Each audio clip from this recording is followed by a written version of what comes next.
My name is Hamoun. I'm the head chef at the Windmill Clapham Common.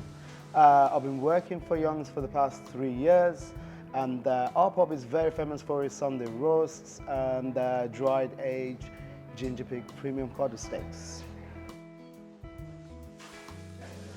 I started cooking at the age of 16 because I always loved kitchen. I've always been in the kitchen cooking with my mom.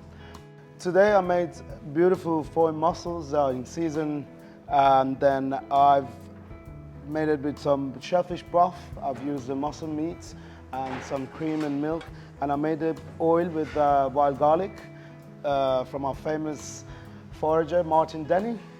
And then a little bit of wild garlic flowers on top, sturgeons and samphire.